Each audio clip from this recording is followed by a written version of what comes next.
Selamat siang dan salam sejahtera bagi kita semua. Halo, perkenalkan kita dari kelompok 7, Offering Day 2018, Prodi Pendidikan Sejarah Universitas Negeri Malang. Pada video ini, kami akan membahas mengenai geohistori perpindahan Kerajaan Mataram kuno dari Jawa Tengah ke Jawa Timur pada abad ke-9 hingga ke-10 Masehi. Nah, video ini dibuat untuk memenuhi tugas mata kuliah geohistori yang diampu oleh Bapak Blasius Suprapta. Anggota kelompok kami terdiri dari 3 mahasiswa. Yang pertama ada Hilmi Novan Eldiansyah, yang kedua Julisa Ratna Ardianti, dan yang ketiga adalah Septi Ardiani. Mari kita masuk ke latar belakang. Kerajaan Mataram kuno memiliki rentangan waktu yang cukup panjang, yakni sekitar 3 abad, serta terbentang dari Jawa Tengah hingga Jawa Timur. Penyebutan nama Mataram muncul pertama kali pada masa pemerintahan Raja Sanjaya yang memerintah sejak tahun 717 Masehi. Periode mengenai Kerajaan Mataram kuno dapat dibagi menjadi 2 masa, yakni periode yang berpusat di Jawa Tengah mulai dari masa pemerintahan Raja Sanjaya hingga Rakai Raja Sumba atau Pangjaya Dyahwawa, serta periode yang berpusat di Jawa Timur mulai dari masa pemerintahan Raja Empu Sendok hingga Raja Airlangga. Dalam mengkaji suatu peristiwa sejarah, tak dapat dilepaskan bahwa sejarah memiliki kaitan dengan ilmu-ilmu sosial lainnya. Salah satu ilmu sosial lain yang dapat digunakan dalam membantu menganalisis suatu peristiwa sejarah adalah geografi. Ilmu bantu antara sejarah dengan geografi disebut dengan geohistori. Istilah geohistori melambangkan 2 nama disiplin ilmu, yakni geografi dan sejarah. Sedangkan di Indonesia lebih dikenal dengan geografi kesejarahan atau geografi sejarah. Maka dalam makalah ini akan membahas mengenai perpindahan ibu kota Kerajaan Mataram kuno dari Jawa Tengah menuju Jawa Timur pada abad ke-9 hingga ke-10 Masehi, yang dikaji dengan ilmu bantu antara sejarah dengan geografi atau geohistori. Rumusan masalah yang kami angkat adalah yang pertama, bagaimana letak geografis dari pusat pemerintahan Kerajaan Mataram kuno di Jawa Tengah? Yang kedua, bagaimana hubungan antara bencana alam dengan perpindahan ibu kota Kerajaan Mataram kuno dari Jawa Tengah ke Jawa Timur? Dan yang ketiga, bagaimana letak geografis dari pusat pemerintahan Kerajaan Mataram kuno di Jawa Timur? Dan yang keempat, bagaimana sebaran peninggalan budaya dari Kerajaan Mataram kuno berupa candi pada bentang geografis? Maka berdasarkan rumusan masalah yang telah dipaparkan sebelumnya, tujuan dari makalah kami adalah yang pertama, menjelaskan mengenai kajian letak geografis dari pusat pemerintahan Kerajaan Mataram kuno di Jawa Tengah. Yang kedua, menjelaskan mengenai kaitan hubungan antara bencana alam dengan perpindahan ibu kota Kerajaan Mataram kuno dari Jawa Tengah ke Jawa Timur. Yang ketiga, menjelaskan mengenai kajian letak geografis dari pusat pemerintahan Kerajaan Mataram kuno di Jawa Timur. Dan yang keempat, memaparkan mengenai sebaran peninggalan budaya dari Kerajaan Mataram kuno berupa candi pada bentang geografis. Selanjutnya, di sini saya akan menjelaskan mengenai bab 2, yaitu landasan teori.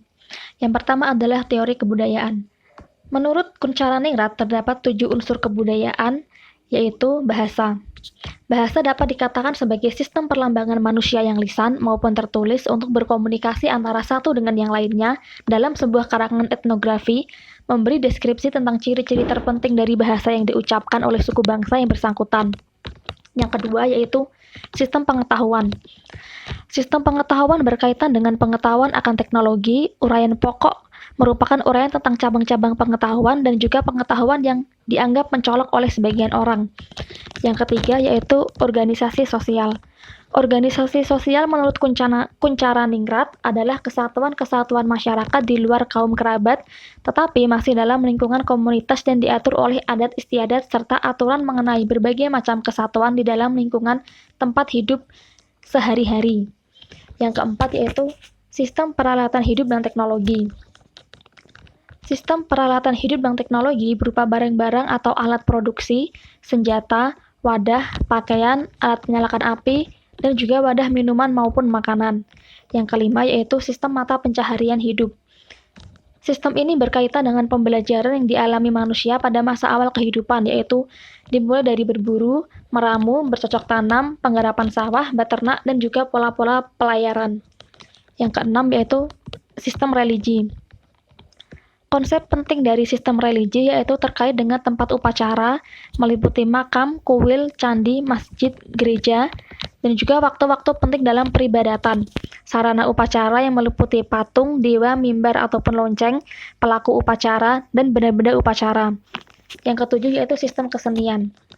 Perhatian terhadap segala ekspresi hasrat manusia akan keindahan dalam kebudayaan suku-suku yang bersifat deskriptif dengan memperhatikan bentuk, teknik pembuatan, motif perhiasan, dan gaya dari benda tersebut. Selanjutnya, saya akan menjelaskan mengenai teori peradaban. Teori peradaban di sini terdapat 4 dimensi, yaitu yang pertama dimensi kebentukan, yang kedua dimensi keruangan, yang ketiga dimensi waktu, dan yang keempat adalah dimensi struktural. Dimensi kebentukan terdiri atas bahasa, rasisme, agama, dan juga ideologi kemasyarakatan. Bahasa yang merupakan sistem perlambangan manusia yang lisan maupun tertulis untuk berkomunikasi antara satu dengan yang lainnya termasuk dalam dimensi ini. Yang kedua yaitu dimensi keruangan. Dimensi keruangan adalah konsep yang menjelaskan tentang ruang lingkup spasial suatu peradaban. Dimensi keruangan ini dibagi menjadi skala makro dan juga skala mikro. Yang ketiga yaitu dimensi waktu. Dimensi waktu berkaitan dengan umur peradaban, yaitu dimulai dari siklus lahirnya sebuah peradaban, berkembangnya sebuah peradaban, dan juga punahnya peradaban itu sendiri. Yang keempat yaitu dimensi struktural. Dimensi struktural merupakan keseluruhan yang terdiri dari bagian-bagian yang meliputi beberapa aspek seperti politik, ekonomi, dan juga agama. Adapun dalam hal ini, lebih lanjut menggambarkan mengenai karakteristik internal. Selanjutnya, saya akan menjelaskan mengenai teori hubungan lingkungan dengan manusia atau teori geohistori. Teori geohistori terdapat 6 bahasan, yaitu yang pertama, determinasi lingkungan atau environmental determinism. Determinasi lingkungan dilatar belakangi oleh pemikiran para ahli pada tahun 1920-an. Kebudayaan adalah produk lingkungan fisik yang terdiri dari topografi, lokasi geografi, iklim, dan sumber daya alam. Lingkungan fisik menjadi pendorong utama dan dalam seluk-beluk kehidupan manusia. Yang kedua yaitu posibilisme lingkungan. Posibilisme lingkungan memandang bahwa lingkungan tidak bisa menciptakan fenomena sosial budaya. Lingkungan alamiah secara tidak langsung menyebabkan perkembangan kebudayaan yang spesifik, akan tetapi pada kenyataannya terdapat kebudayaan berbeda-beda dalam lingkungan yang sama. Yang ketiga yaitu ekologi kebudayaan. Ekologi kebudayaan adalah faktor lingkungan memiliki potensi positif dan kreatif dalam proses kebudayaan. Lingkungan mempengaruhi unsur-unsur tertentu dari kebudayaan, sedangkan inti kebudayaan terdiri dari teknologi, ekonomi, populasi, dan juga organisasi sosial. Yang keempat yaitu model ekosistem.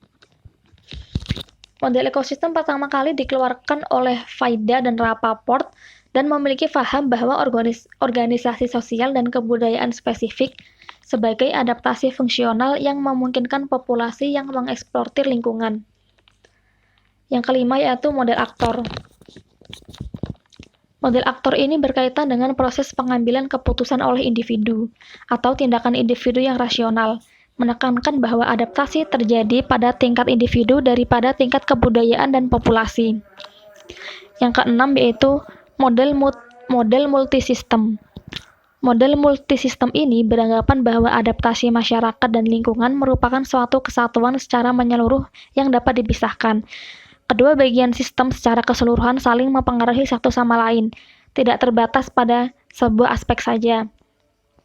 Dari penjelasan landasan teori di atas, untuk teori kebudayaan kami memilih yang dipakai dalam makalah ini adalah sistem religi. Sistem religi dipilih karena banyak ditemukannya peninggalan berupa prasasti dan juga beberapa situs candi yang bercorak Hindu dan dapat dijadikan sebagai patokan dalam menentukan pusat kerajaan Mataram kuno. Beberapa prasasti dan candi berisi mengenai perpindahan kerajaan Mataram kuno dan letak-letak ibu kota dari kerajaan Mataram kuno. Untuk teori peradaban, kami menggunakan dimensi keruangan yang terkait dengan adanya skala mikro. Skala mikro yang merupakan ruang lingkup kecil dan menjadi titik fokus sebuah peradaban dapat dilihat dari Provinsi Jawa Tengah dan Provinsi Jawa Timur sebagai wilayah yang dijadikan pusat pemerintahan dari Kerajaan Mataram kuno. Selanjutnya yaitu teori hubungan lingkungan dengan manusia atau teori geohistori. Kami memilih untuk menggunakan model determinasi lingkungan. Determinasi lingkungan berkaitan dengan topografi maupun kondisi geografis yang menjadi pengaruh adanya perpindahan Kerajaan Mataram kuno dari Jawa Tengah ke Jawa Timur. Salah satunya ialah dipengaruhi oleh adanya letusan gunung berapi yang mengakibatkan terjadinya perpindahan kerajaan dari Jawa Tengah menuju ke Jawa Timur.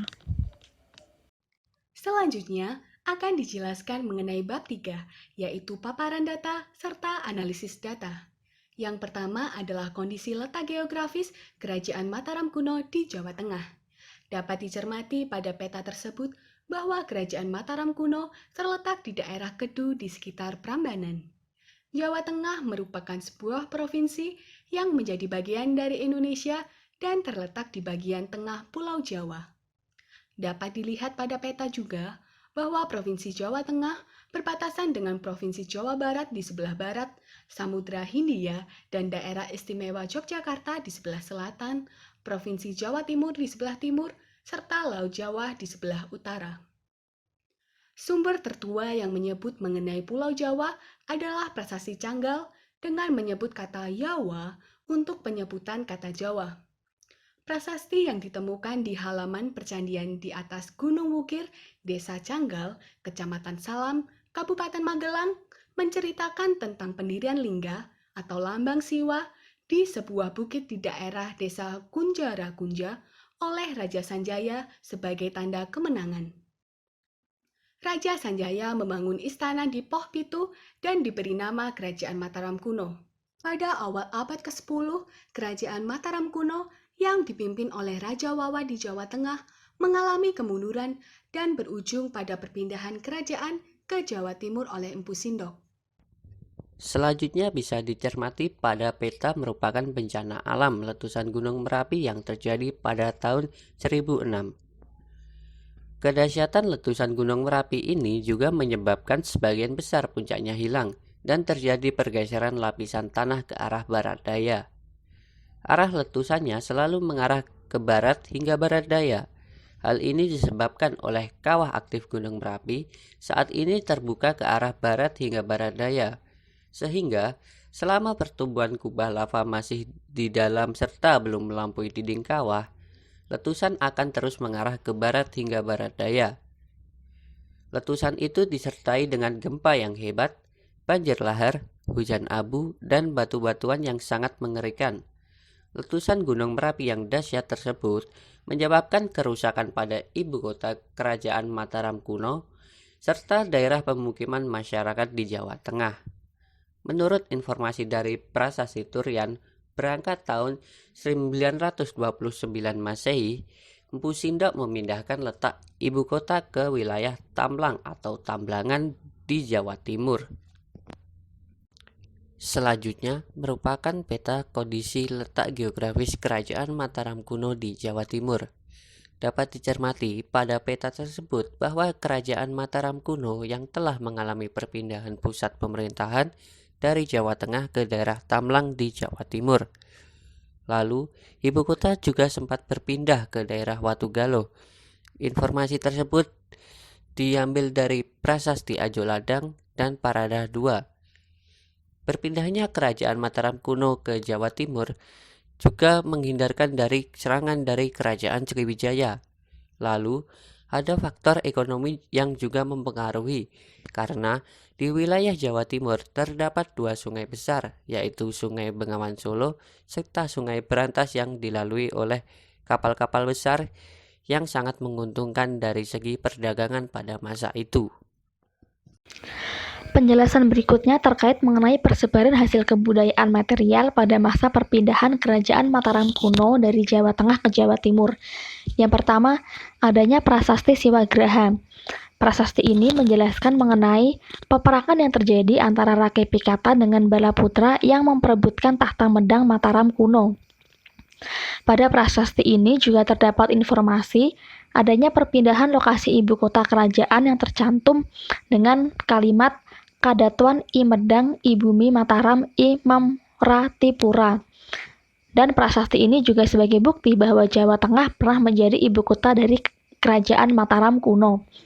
Selanjutnya yaitu prasasti Canggal.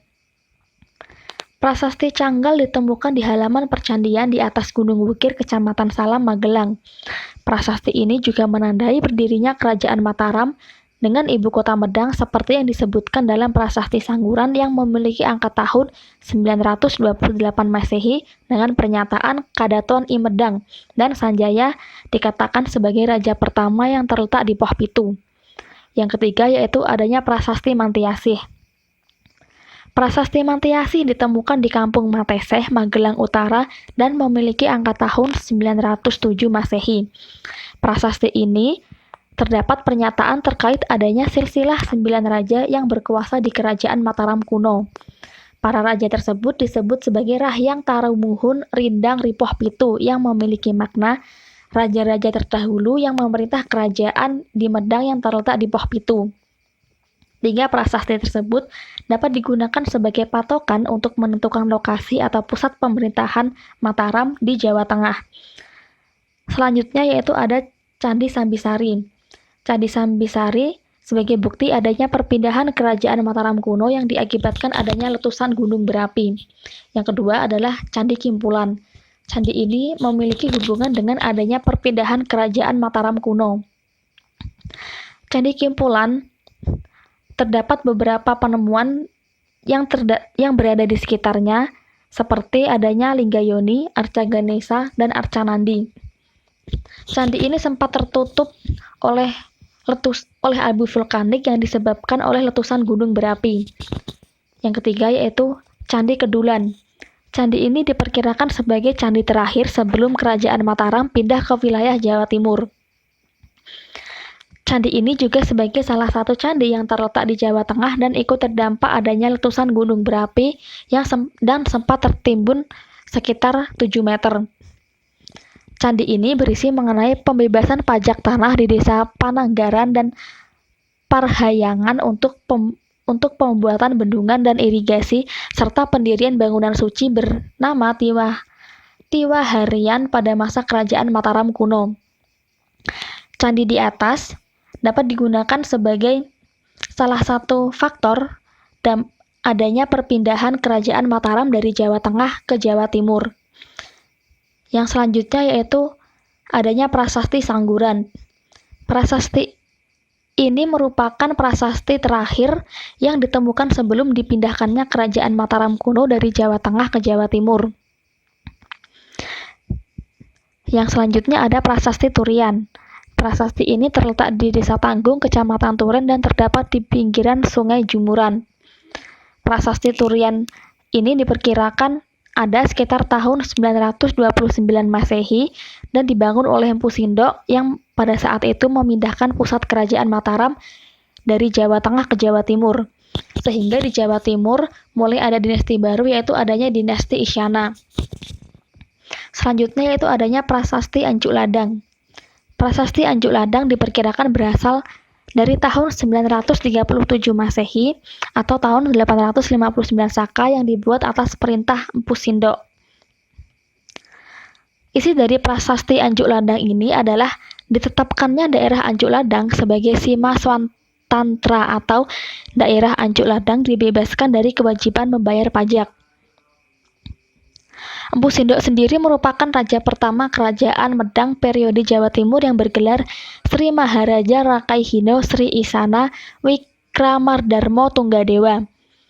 Yang terakhir yaitu adanya Prasasti Paradah II. Prasasti Paradah II ini menandai berdirinya wangsa baru yaitu wangsa Isyana. Prasasti-prasasti di atas sebagai bukti bahwa adanya pusat kerajaan Mataram kuno yang terletak di Jawa Timur. Berikutnya, ini merupakan peta pusat pemerintahan kerajaan Mataram kuno di Jawa Tengah. Di situ dapat kita lihat bahwa Candi-candi yang telah disebutkan tadi seperti Candi Kimpulan dan Candi Kedulan maupun Candi Sambisari terletak tidak jauh dari pusat pemerintahan Kerajaan Mataram kuno di Jawa Tengah, yaitu Imedang Ibumi Mataram. Selanjutnya yaitu pembahasan. Pembahasan di sini kita akan menjelaskan mengenai hubungan teori peradaban kebudayaan dengan perpindahan Kerajaan Mataram kuno. Untuk teori peradaban kita menggunakan dimensi keruangan, yang mana dimensi ini menjelaskan tentang ruang lingkup spasial suatu peradaban. Dimensi keruangan ini dibagi menjadi skala makro dan juga skala mikro. Skala makro merupakan ruang lingkup keseluruhan dari peradaban, sedangkan skala mikro adalah ruang lingkup kecil yang menjadi contoh dari fokus suatu peradaban. Skala mikro yang menjadi kajian utama adalah Jawa Tengah dan juga Jawa Timur yang digunakan sebagai pusat kerajaan Mataram kuno. Pada teori ini dapat kita lihat juga bahwa kondisi alam sangat mempengaruhi keadaan sekitar. Jawa Timur yang dianggap sebagai tempat aman setelah terjadinya letusan Gunung Merapi menjadi salah satu faktor perpindahan kerajaan Mataram dari Jawa Tengah menuju Jawa Timur. Pada aspek kebudayaan, kita menggunakan sistem religi sebagai pisau analisis yang digunakan untuk mengetahui alasan perpindahan kerajaan Mataram. Pada tahap ini ditemukan beberapa candi maupun prasasti yang di dalamnya mencakup penjelasan mengenai perpindahan kerajaan Mataram kuno. Pada candi-candi tersebut juga ditemukan beberapa arca Ganesha dan juga Linggayoni yang menjelaskan bahwa candi tersebut digunakan sebagai tempat peribadatan. Dampak dari adanya letusan Gunung Merapi juga membuat wilayah Jawa Tengah sudah tidak lagi dianggap sebagai pusat kerajaan Mataram karena tidak memiliki kesakralan yang dapat mendukung berlangsungnya sebuah pemerintahan berjalan. Hal tersebut sesuai dengan landasan kosmologis yang mana harus didirikan kerajaan baru dengan wangsa baru pula. Oleh karena itu, Empu Sindok membangun kembali kerajaan Mataram di Jawa Timur dan tetap mempertahankan dengan nama Mataram. Selanjutnya yaitu hubungan determinasi lingkungan dengan perpindahan kerajaan Mataram kuno. Pada teori determinasi lingkungan menyatakan bahwa lingkungan fisik atau alam dapat menentukan bagaimana pola perilaku, aktivitas manusia. Suatu wilayah memiliki karakteristik baik dalam keadaan lingkungan, cuaca, iklim, maupun angin. Teori determinisme ini dapat menjelaskan bagaimana lingkungan dapat memberikan pengaruh bagi terciptanya sebuah peradaban. Pada kerajaan Mataram kuno, dari Jawa Tengah ke Jawa Timur, faktor lingkungan nyatanya mampu menjadikan sebuah kerajaan ini berpindah tempat atau berpindah pusat kerajaan. Salah satu contohnya adalah adanya letusan Gunung Merapi yang terjadi sekitar pada abad ke-9 dan ke-10 Masehi. Akibat dari adanya letusan yang terjadi tersebut membuat adanya ketidakstabilan sistem pemerintahan di kerajaan Mataram kuno. Letusan yang terjadi pada waktu itu menyebabkan sebagian besar puncak dari gunung tersebut hilang dan terjadi pergeseran lapisan tanah ke arah barat daya sehingga terjadi lipatan yang antara lain membentuk Gunung Menoreh. Letusan ini juga disertai dengan gempa yang hebat, banjir lahar, dan juga hujan abu dan batu-batuan yang sangat mengerikan. Kondisi inilah yang menyebabkan rusaknya ibu kota Medang dan juga pada daerah pemukiman di Jawa Tengah. Dampak dari adanya letusan gunung ini mengakibatkan tertimbunnya atau terkuburnya beberapa situs candi dan juga prasasti yang mana sebagai wujud dari adanya sistem pemerintahan kerajaan Mataram. Beberapa candi tersebut ialah Candi Sambisari, Candi Kimpulan, dan juga Candi Kedulan. Candi-candi tersebut menjadi korban dari adanya letusan Gunung Merapi, yang mana mereka sempat terkubur beberapa senti di bawah tanah akibat adanya abu vulkanik yang menyerang Jawa Tengah pada waktu itu. Selanjutnya kita masuk ke hubungan antara bencana alam dengan perpindahan kerajaan Mataram kuno dari Jawa Tengah ke Jawa Timur. Dapat dicermati pada peta yang ditampilkan bahwa teori determinasi lingkungan menyatakan lingkungan fisik atau alam dapat menentukan bagaimana pola perilaku aktivitas manusia. Suatu wilayah mempunyai karakteristik baik dari keadaan lingkungan, cuaca, iklim, ataupun angin.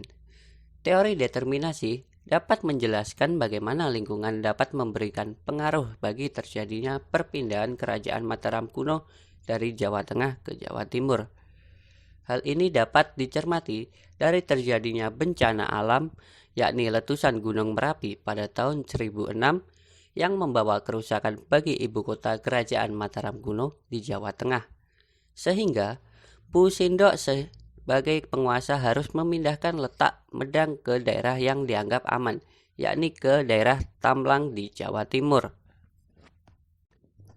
Kesimpulan, berdasarkan paparan data dan pembahasan mengenai kondisi letak geografis pusat pemerintahan kerajaan Mataram kuno di Jawa Tengah, hubungan antara bencana alam dengan perpindahan ibu kota kerajaan dan kondisi letak geografis pusat pemerintahan kerajaan Mataram kuno di Jawa Timur, maka diperoleh suatu analisis mengenai geohistori perpindahan kerajaan Mataram kuno dari Jawa Tengah ke Jawa Timur pada abad 9-10 Masehi.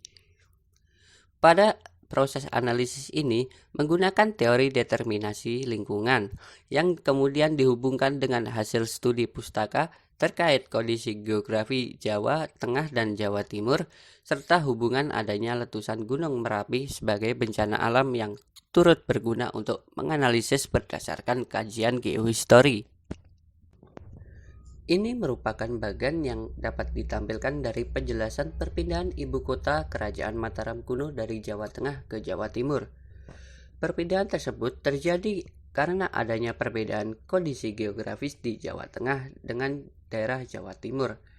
Lalu, dengan adanya hubungan bencana alam, yaitu letusan Gunung Merapi pada tahun 1006 yang memaksa perpindahnya pusat pemerintahan kerajaan Mataram kuno dari Jawa Tengah ke Jawa Timur.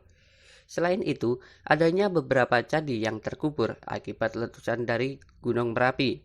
Candi tersebut yaitu Candi Kimpulan, Candi Sambisari, dan Candi Kedulan. Letusan Gunung Merapi pada tahun 1006 sangat dahsyat hingga dianggap sebagai pralaya atau kehancuran dunia dan merusak ibu kota kerajaan di Jawa Tengah serta permukiman warga. Lalu, terdapat hubungan antara lingkungan dan alasan perpindahan ibu kota kerajaan Mataram kuno di Jawa Tengah, sehingga dipindahkan ke daerah baru yang aman yaitu di Jawa Timur. Sekian presentasi dari kelompok kami. Jika ada kurang lebihnya dan salah perkataan kami mohon maaf. Atas perhatiannya kami ucapkan terima kasih.